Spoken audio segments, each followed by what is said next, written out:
Hello students, welcome to easy way digital. आज हम start कर रहे हैं कुछ फ्लूइड की प्रॉपर्टीज। चलिए स्टार्ट करते हैं। हेडिंग डाल लेते हैं, सम इम्पॉर्टेंट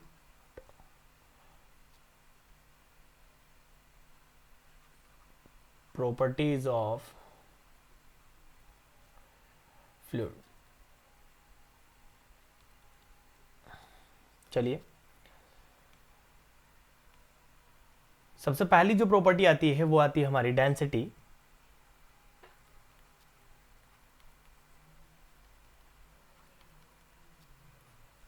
देखिए, डेंसिटी को हम इस तरीके से डिफाइन कर सकते हैं कि किसी भी सब्सटेंस या किसी भी फ्लूइड का किसी पर यूनिट वॉल्यूम के अंदर कितना मास एग्जिस्ट कर रहा है, इस प्रॉपर्टी को हम क्या नाम देते हैं? डेंसिटी नाम देते हैं। ठीक है, तो हम इस तरीके से डिफाइन कर सकते हैं। It is define as that it is define as that it is define as that the ratio of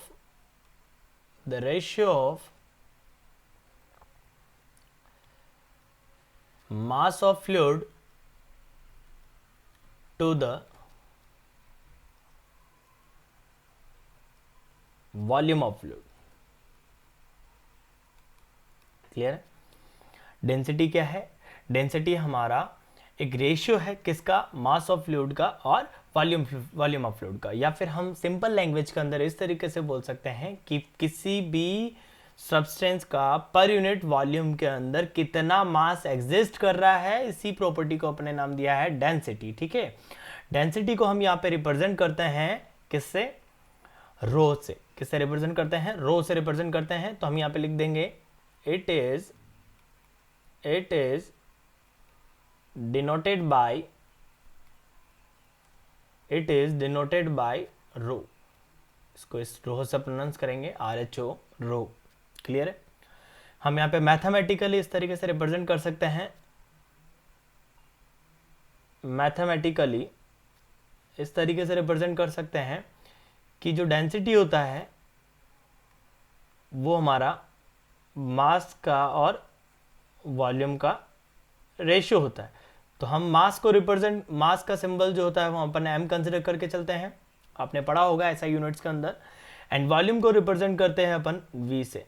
ठीक है, या फिर अगर किसी एलिमेंट का अगर आप डेंसिटी निकालना चाह रहे हैं तो डेंसिटी इज इक्वल टू वहां पे आ जाएगा आपका, और में आप इस तरीके से भी रिप्रेजेंट कर सकते हैं dm divided by dv। dv is the volume of element and dm is the mass of element. Clear है? ठीक है, इसी को आप क्या बोलते हैं? डेंसिटी बोलते हैं। चलिए नेक्स्ट आगे अपन बात करते हैं कि इसकी ऐसा यूनिट क्या होगी। तो हम जानते हैं कि मास की यूनिट जो होती है वो किलोग्राम होती है, और जो वॉल्यूम की यूनिट होती है वो हमारी मीटर क्यूब होती है। तो यहाँ पे अपन ऐसा यूनिट निकाल सकते हैं इस तरीके से, ऐसा यूनिट ऑफ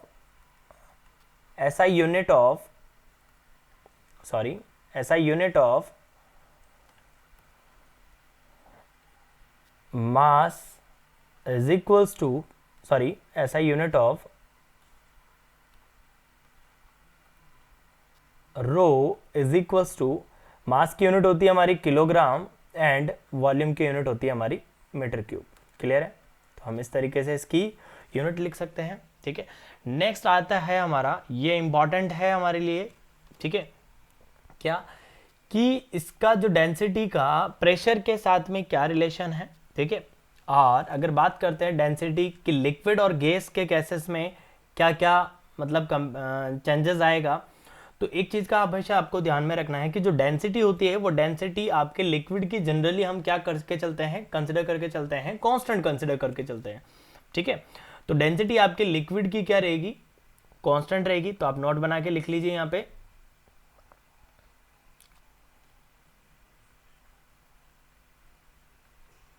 नोट बना के हम इस तरीके से लिखेंगे। First point, density of liquid is generally assumed to be constant। Clear है? नेक्स्ट पॉइंट आपको ध्यान में रखना है कि प्रेशर के साथ में डेंसिटी का क्या रिलेशन है। तो आपको ध्यान में रखना है कि जैसे जैसे आप प्रेशर बढ़ाएंगे वैसे वैसे डेंसिटी आपकी क्या होती जाएगी, इंक्रीज होती जाएगी। बिकॉज ऑफ दैट कि हम जानते हैं गैस के जो मॉलिक्यूल्स रहते हैं वो बहुत दूर दूर रहते हैं। जब आप प्रेशर एक्सर्ट करेंगे तो वो मॉलिक्यूल्स क्या होंगे, धीरे धीरे क्लोजली पैक्ड होने लग जाएंगे। तो उससे क्या होगा कि हमारा वॉल्यूम कम होता जाएगा, और वॉल्यूम कम होगा तो डेंसिटी क्या होगी, इंक्रीज होगी। क्योंकि हम जानते हैं कि डेंसिटी जो होती है वो वॉल्यूम के रेसिप्रोकल होती है, यानी इनवर्सली प्रोपोर्शनल होती है, और जो हमारा मास जो होता है उसके डायरेक्टली प्रोपोर्शनल होती है। तो अगर आपका वॉल्यूम कम होता जाएगा और आपका मास बढ़ता जाएगा तो यहां पे क्या होगा, आपका डेंसिटी इंक्रीज होती जाएगी प्रेशर की वजह से। तो हम इस तरीके से लिख सकते हैं, density is directly proportional to the pressure. अगर आपका डेंसिटी बढ़ा तो प्रेशर भी बढ़ेगा, अगर डेंसिटी घटी तो आप इस तरीके से नहीं, प्रेशर घटाएंगे तो डेंसिटी घटेगी, आपको ये ध्यान में रखना है, ठीक है। चलिए नेक्स्ट आप बात करते हैं कि टेम्परेचर के ऊपर क्या इफेक्ट टेम्परेचर की वजह से डेंसिटी के ऊपर क्या इफेक्ट पड़ेगा। तो हम लिख सकते हैं कि यहाँ पे जो टेम्परेचर के ऊपर जो टेम्परेचर की वजह से जो डेंसिटी के ऊपर जो इफेक्ट पड़ेगा वो पड़ेगा हमारा रेसिप्रोकली। कि अगर आप किसी भी गैसेस का अगर टेम्परेचर इंक्रीज करते हैं तो आपका डेंसिटी क्या होगा, डिक्रीज होगा। बिकॉज ऑफ दैट कि अगर किसी सब्सटेंस या किसी भी फ्लूइड का अगर आप क्या करते हैं, टेम्परेचर इंक्रीज करते हैं गैसेस के केसेस में, तो होगा क्या कि जो मॉलिक्यूल्स है उन मॉलिक्यूल्स के अंदर क्या होगा, मोमेंटम होगा, ठीक है। मोमेंटम एक दूसरे के पार्टिकल को क्या करेंगे, वो ट्रांसफर करेंगे और वो दूर दूर भागने की कोशिश करेंगे। तो इसकी वजह से क्या होगा कि यहाँ पे आपका वॉल्यूम बढ़ जाएगा, वॉल्यूम बढ़ जाएगा तो यहाँ पे आपका डेंसिटी डिक्रीज होता जाएगा। तो आपको यहाँ पे लिख लेना है, डेंसिटी जो है वो हमारे टेम्परेचर के इनवर्सली प्रोपोर्शनल होती है। क्लियर है। चलिए नेक्स्ट प्रॉपर्टी आती है हमारी, नेक्स्ट प्रॉपर्टी आती है हमारी specific gravity.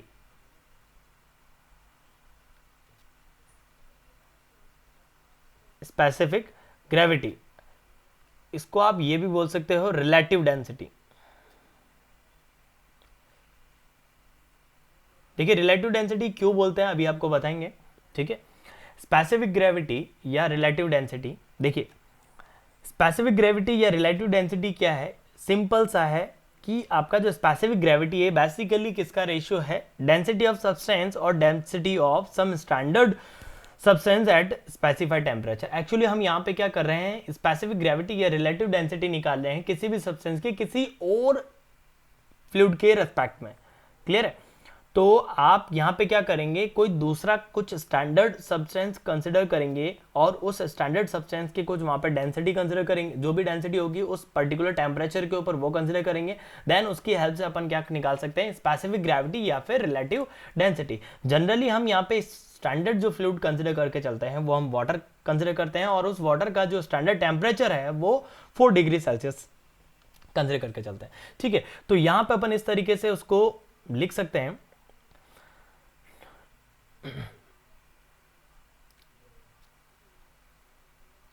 Density of substance, density of substance to the density of standard substance, density of standard substance, density of standard substance at specified temperature, ठीक है। यहाँ पे जो स्टैंडर्ड टेम्परेचर जो लेके चलते हैं और जो हमारा स्टैंडर्ड फ्लूइड है वो अपन कंसिडर करके चलते हैं वाटर, ठीक है। तो यहाँ पे लिख देंगे, जनरली हम यहाँ पे जो फ्लूइड कंसिडर करके चलते हैं वो हम क्या लेके चलते हैं, वाटर लेके चलते हैं, और यहाँ पे जो इसका जो टेम्परेचर लिया जाता है वो 4 डिग्री सेल्सियस लिया जाता है। क्लियर है। तो ये आपको समझ में आ गया होगा स्पेसिफिक ग्रेविटी। अच्छा, स्पेसिफिक ग्रेविटी को डिनोट किससे किया जाता है ये आपको ध्यान में रहना चाहिए, ठीक है। तो स्पेसिफिक ग्रेविटी को अपन रिप्रेजेंट करते हैं या डिनोट करते हैं जी से या एस से, ठीक है। तो यहाँ पे आप लिख सकते हैं, it is denoted by G and S, या और में लिख सकते हैं, कोई दिक्कत नहीं, जी और ठीक है, बात करते हैं इसकी एसआई यूनिट की। तो देखिए हम जानते हैं कि आपका जो स्पेसिफिक ग्रेविटी है, ऊपर भी आपका डेंसिटी है, नीचे भी डेंसिटी है, तो डेंसिटी दोनों की सेम यूनिट है, तो यहाँ पे क्या होंगे, एक दूसरे से कैंसिल आउट हो जाएंगे। तो ये हमारी क्वांटिटी जो होती है वो यूनिट लेस क्वांटिटी होती है। कौन सी क्वांटिटी होती है? यूनिट लेस क्वांटिटी होती है, ये आपको ध्यान में रखना है। ठीक है, चलिए एक नोट लिखवा रहा हूं, नोट आपको बहुत अच्छे से याद रखना है। ठीक है, आगे बहुत यूज होगा ये, और कंसेप्ट में बहुत अच्छे से काम आने वाला है ये आपका। ठीक है, कि अगर कोई भी सब्सटेंस है या कोई भी फ्लूइड है, अगर उसके स्पेसिफिक ग्रेविटी अगर 1 से लेस देन आ रही है, अगर कोई भी सब्सटेंस है या फिर कोई भी फ्लूइड है, अगर उसकी स्पेसिफिक ग्रेविटी अगर 1 से लेस देन आ रही है, इट मीन्स ये है कि वो फ्लूइड जो है हमारा वाटर से लेस देन है। तो हम इसको इस तरीके से लिखेंगे कि if the special gravity is less than 1, then the fluid is lighter than water। Clear है? आपको समझ में आ गया होगा। जैसे हम जानते हैं कि हमारा जो मर्क्यूरी है वो मर्क्यूरी का स्पेसिफिक ग्रेविटी होता है 13.6। ठीक है, तो यहाँ पे जो वाटर है उस वाटर से हमारा जो मर्क्यूरी है वो मर्क्यूरी 13 टाइम्स हैवी है। क्लियर है?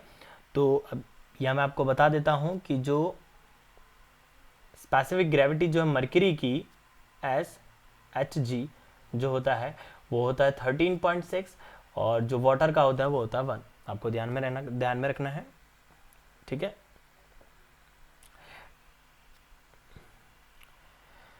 नेक्स्ट प्रॉपर्टी आती है हमारी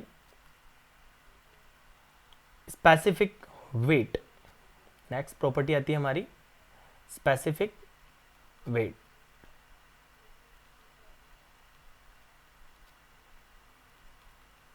ठीक है, स्पेसिफिक वेट को आप और में लिख सकते हैं weight density.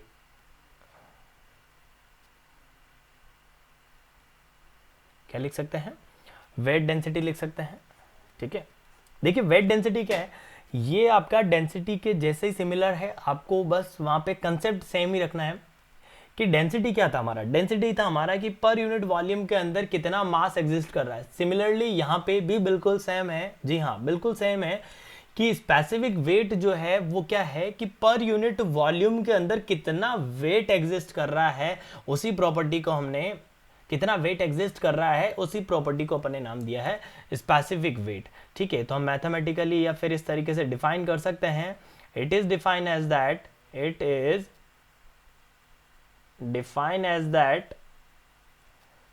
the ratio of weight of fluid या weight of substance, weight of fluid to the volume of fluid. Clear है? हम स्पेसिफिक वेट को इस तरीके से रिप्रेजेंट कर सकते हैं कि ये एक रेशियो है वेट ऑफ फ्लूइड का और वॉल्यूम ऑफ फ्लूइड का। क्लियर है? बात करते हैं कि इसको किस तरीके से रिप्रेजेंट करेंगे या किस तरीके से डिनोट करेंगे। जी हाँ, तो इसको डिनोट करेंगे अपन स्मॉल w से। किससे रिप्रेजेंट करेंगे? स्मॉल w से रिप्रेजेंट करेंगे। तो हम यहाँ पे लिख सकते हैं इस तरीके से, it is denoted by small w और गामा। ठीक है, इसको हम इस तरीके से रिप्रेजेंट करेंगे गामा। क्लियर है? नेक्स्ट, हम इस स्पेसिफिक वेट को किस तरीके से मैथमेटिकली एक्सप्रेस कर सकते हैं। तो देखिए, मैथमेटिकली हम लिख सकते हैं small w is equal to weight आ गया आपका ऊपर और नीचे आ गया वॉल्यूम। नॉमिनेटर के अंदर आपका वेट आ गया है और डिनोमिनेटर के अंदर आपका वॉल्यूम आ गया है। तो हम वेट को क्या लिख सकते हैं? हम जानते हैं वेट जो होता है वो एक डाउनवर्ड फोर्स होता है हमारे उस मास के ऊपर डाउनवर्ड डायरेक्शन में ग्रेविटेशनल एक्सेलरेशन की वजह से लगने वाला जो फोर्स है वो हम जानते हैं W बराबर mg। 10th क्लास के अंदर बहुत अच्छे से समझा है हमने। तो हम W की जगह लिख देंगे m into G and divided by v। जी हाँ, अब हम जानते हैं मास अपॉन वॉल्यूम क्या होता है। मास अपॉन वॉल्यूम होता है हमारा डेंसिटी। तो हम इसको किस तरीके से लिख सकते हैं कि जो स्मॉल w होता है वो होता है हमारा रो इंटू जी। तो हमें एक ये एक्सप्रेशन भी याद में रखना है आपको आगे, ठीक है। जो आपका हाइड्रोस्टैटिक जो चैप्टर आएगा उसके अंदर बहुत ज़्यादा ये प्रॉपर्टी यूज़ होने वाली है, तो इसको बहुत अच्छे से ध्यान रखना। चलिए बात करते हैं इसकी एसआई यूनिट की। तो एसआई यूनिट क्या होगी? एसआई यूनिट बहुत सिंपल है भाई, वेट की यूनिट क्या होगी? न्यूटन होगी एंड डिवाइडेड बाय वॉल्यूम की यूनिट क्या होती है? मीटर क्यूब होगी। क्लियर है? बात करते हैं कि अगर जो हमारा वाटर है उस वाटर का यूनिट वेट कितना होगा। वाटर का यूनिट वेट कितना होगा? हम जानते हैं डेंसिटी होती है हमारी वाटर की 1000 इंटू ग्रेविटेशनल एक्सेलरेशन है 9.81। तो हम इसको ऐसे लिख सकते हैं 9810। बात करते हैं यूनिट की तो न्यूटन हो गया हमारा, न्यूटन पर मीटर क्यूब। ठीक है। अगर बात करते हैं मरकरी की Hg, उसकी जो हमारे यूनिट वेट होगा वो कितना होगा? डेंसिटी जो होती है वो 13600 होती है इंटू 9.81। ठीक है। तो अप्रॉक्सीमेटली ये जो भी आंसर आएगा आपका वो होगा हमारा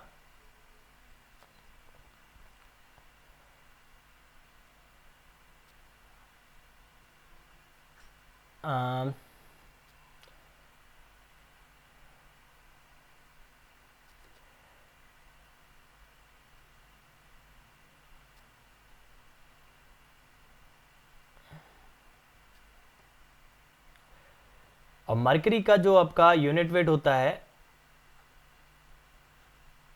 वो होगा आपका 13.6 इंटू गामा डब्ल्यू। यानी जो आपका मरकरी का यूनिट वेट होगा वो वाटर के मरकरी से 13 टाइम्स ज़्यादा होगा। ठीक है। नेक्स्ट एक प्रॉपर्टी आती है, इतनी ज़्यादा इंपॉर्टेंट नहीं है बट आपको ध्यान में रखनी है।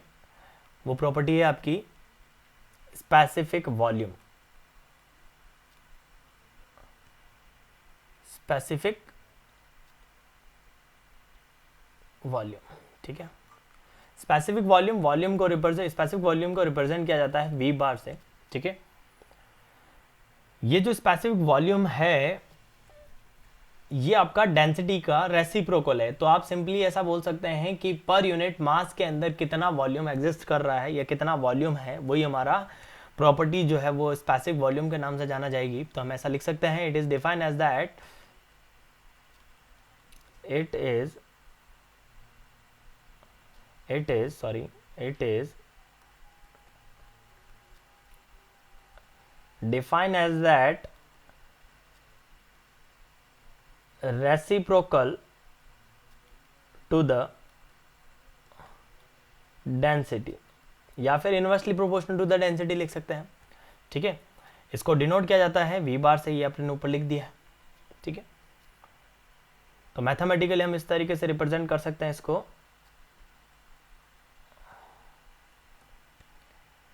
कि V bar is equal to 1 upon density and ये हो जाएगा 1 अपॉन मास अपॉन वॉल्यूम।